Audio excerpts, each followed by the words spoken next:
Welcome to our channel. మనతో ఈ రోజు సోషల్ యాక్టివిస్ట్ స్వరూప గారు ఉన్నారు. నమస్తే మేడం. నమస్కారం. ఎలా ఉన్నారు? బాగున్నామమ్మా.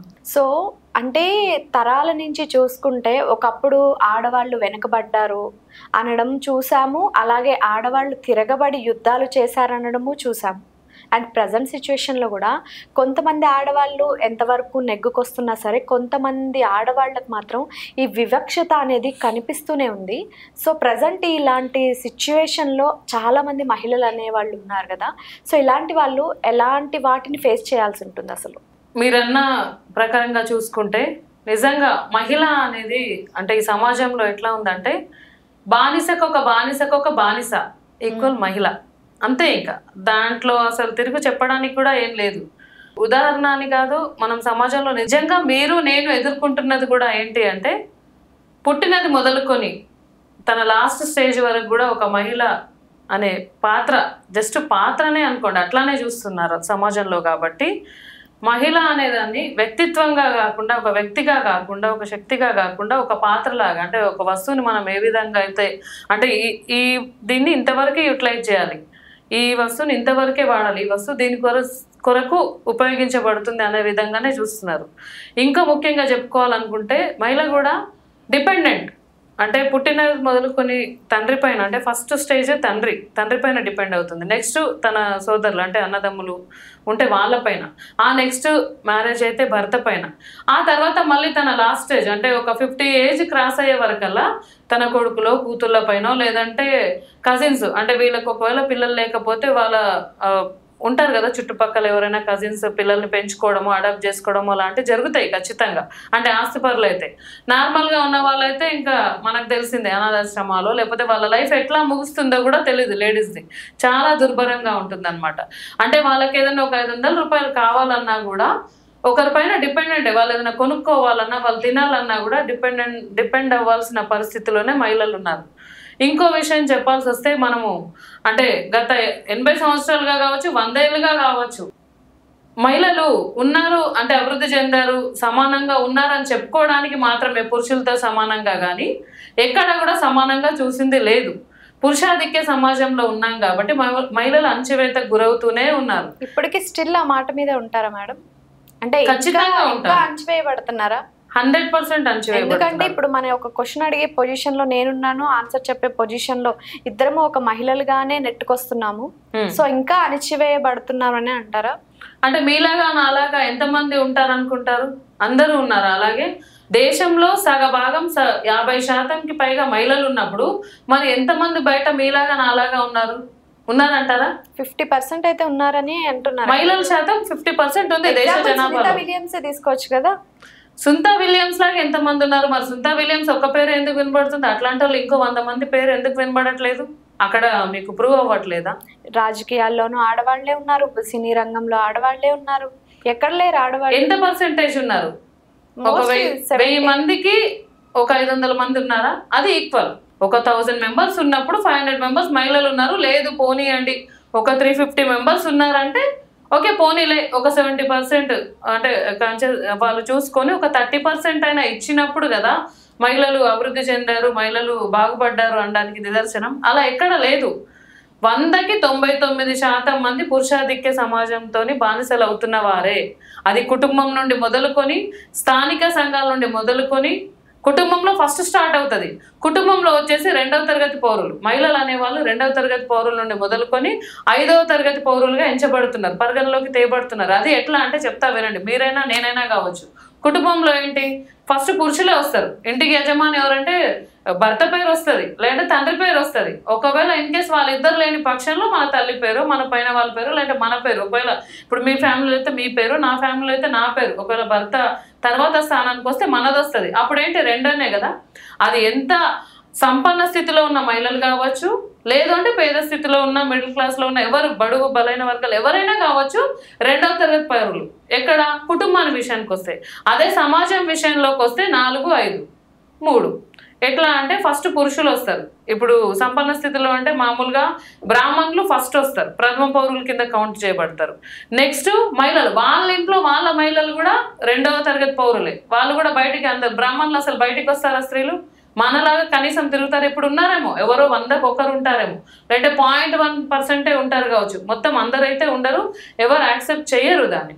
నెక్స్ట్ ఎఫ్సీలు, వెలమ, రెడ్డిస్ వీళ్ళందరూ next stage, second stage. Third ఎవరు, థర్డ్లో వచ్చేసి బీసీ వాళ్ళు, బీసీ పురుషులు వస్తారు. అదే థర్డ్ లెవెల్లో ఫోర్త్ స్టేజ్లో ఉండే ఫోర్త్ క్లాస్ పౌరులుగా ఉండే వాళ్ళు ఎవరంటే బీసీ మహిళలు.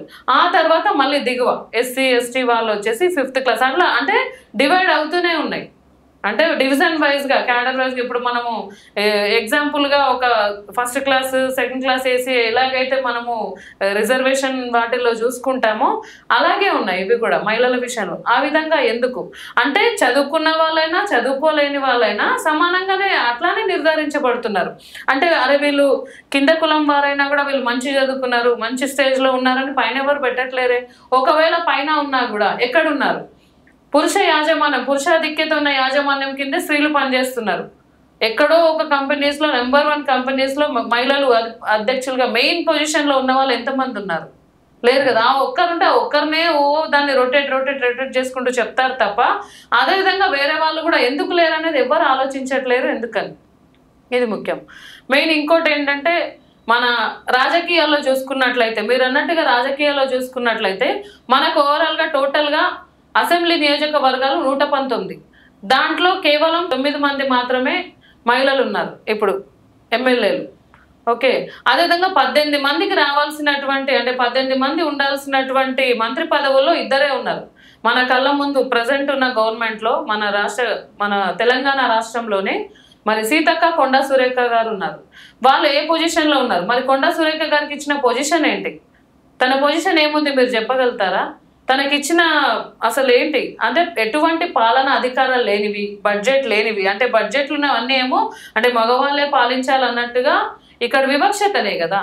తనకి ఎటువంటి అంటే ఇది చేయండి అని ఆర్డర్లు వేసే స్థితిలో తను లేదు. అంటే ఎందుకని వివక్షత? చిన్న చూపే కదా. అంటే ఎక్కడ వీళ్ళకి బడ్జెట్ ఉన్న దగ్గర అంటే డబ్బు లేని దగ్గర నువ్వేం పెత్తనం చేస్తావు? నేనైనా మీరైనా డబ్బు లేని ప్లేస్లో పెత్తనం ఏముంటుంది? అధికారం ఏముంటుంది?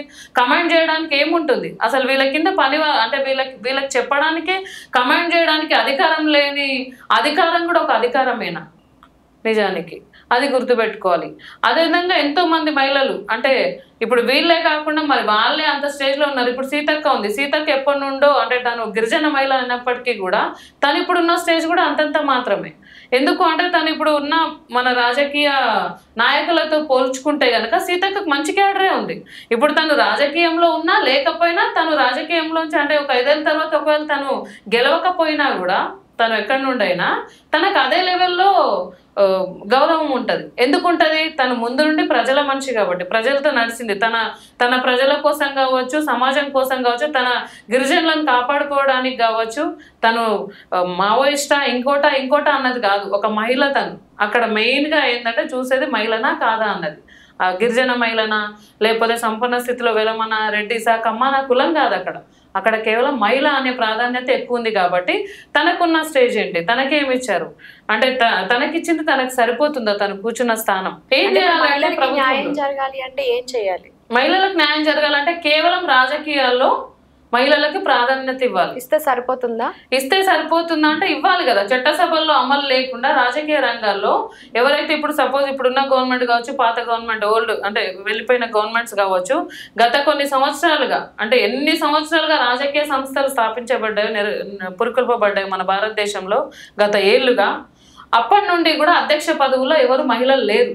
ఒకవేళ రావాలి అంటే మరి గ్రామ సర్పంచ్లుగా ఉన్నారు, జెడ్పీటీసీలుగా ఉన్నారు. ఒకవేళ మహిళలే వస్తే ప్రజలు ఎన్నుకుంటారా? మహిళల్ని ఎన్నుకుంటారు. కవిత వచ్చారు, కవితను ఎన్నుకున్నారా? ఎన్నుకున్నారు కదా. ఎందుకు ఎన్నుకోరు? ఎందుకంటే కవితకు కూడా బ్యాక్గ్రౌండే మళ్ళీ అంటే అక్కడ తండ్రి ఇటు అన్న అట్లా కదా. తండ్రి ఒక పదవి ఇచ్చాడు. ఎందుకు ఇచ్చారు అంటే తను ఓన్ గా ముందు రాలేదు. తను ఓన్ గా అంటే వాళ్ళ త్రూగా తను పరిచయం అయింది, ప్రొజెక్ట్ అయింది పబ్లిక్ లో. తన ఓన్ గా వచ్చుంటే మరి ఓన్ గా వచ్చిన వాళ్ళు ఎంతమంది లేరు? అంటే ఇంట్లో కుటుంబస్తులు లేకుండా వచ్చిన వాళ్ళకి ఇప్పుడు సీతక్కకి ఎవరైనా కుటుంబస్తులు ఉన్నారా? బ్యాక్గ్రౌండ్ కుటుంబస్తులు లేరు. వచ్చిందంటే తను ఓన్గా ఎప్పటి నుండో కష్టపడి వచ్చింది కాబట్టి వచ్చింది. కొండా సురేఖ గారికి కూడా అంతే. తను ఈక్వల్ అంటే మరీ కవితక్కలాగా తండ్రి సపోర్టు అన్న సపోర్టు అంటే డబ్బు బలగంతో తను వచ్చింది కానీ వేరే వాళ్ళు అలా రాలేదు. సో అయితే ఇప్పుడు రాజకీయ రంగంలో ఎలాంటి మార్పు రావాలంటారు? రాజకీయ రంగంలో మెయిన్గా అంటే బీఆర్ఎస్ గవర్నమెంట్ కావచ్చు, బీజేపీ గవర్నమెంట్ కావచ్చు, కాంగ్రెస్ గవర్నమెంట్ కావచ్చు, బీజేపీలో మెయిన్ పొజిషన్లో మెయిన్గా మహిళల్ని చేర్చుకున్నట్లే, మహిళలకి ప్రాధాన్యత ఇస్తే అంటే ఒక అధ్యక్ష పదవిగా మహిళలకు తొలిమెట్టు అన్న విధంగా ఒకవేళ ఒక నాయకులుగా నిలబెట్టగలిగితే అప్పుడు మహిళలకి నిజంగా రాజకీయంగా కావచ్చు, వ్యాపార పరంగా కావచ్చు, అన్ని రంగాల్లో కూడా తనకు ఒక ధైర్యం అనేది వస్తుంది. ఇప్పుడు ఎందుకు అంటున్నంటే గ్రౌండ్ లెవెల్లో ఇప్పుడు మనం ఎంతో మందిని చూస్తున్నాం. మరి ఇక్కడ చూసినట్లయితే మంత్రి ఈ పదవులు ఇవి పార్లమెంట్ ఎలక్షన్స్ లో చూసుకున్నట్లయితే 270 పైన ఎంపిక కావాల్సిన నాయకులకి ఎంపిక కావాల్సిన మహిళలు కేవలం 74 మంది అయ్యారు. ఎందుకు అయ్యారు? మరి అది ఎవరి వివక్షత? చిన్న చూపు కాదా మహిళల పట్ల ఉన్న? అంటే వీళ్ళకిస్తే అంటే అంటారు మహిళలు సమానము, మహిళలే సమానత్వము అని చెప్పి అంటారు కానీ ఒక స్టేజ్ కూడా ఈవెన్ ఒక ఎస్సీ మహిళ కానీ ఒక రెడ్డి మహిళకి ఇచ్చినటువంటి ప్రాధాన్యత ఒక ఎస్సీ మహిళ వచ్చి వాళ్ళ క్వశ్చన్ చేస్తే తనని మాట్లాడేవారు, ఈవెన్ స్టేజ్ వరకు రానివ్వరు, తను స్టేజ్ మీద కూర్చొనివ్వరు. ఇటువంటి సిచ్యువేషన్స్ మేము ఎన్నో చూసినాం. అంటే నేను ఎస్సీనని కాదు, బట్ ఎస్సీ మహిళలు ఏ విధంగా ఎదుర్కొంటున్నారో మాతో చెప్పుకుంటే నాకు తెలిసింది. లైక్ చేయండి, షేర్ చేయండి, సబ్స్క్రైబ్ చేయండి. మరిన్ని వీడియోల కోసం బెల్ సింబల్ పై క్లిక్ చేయండి.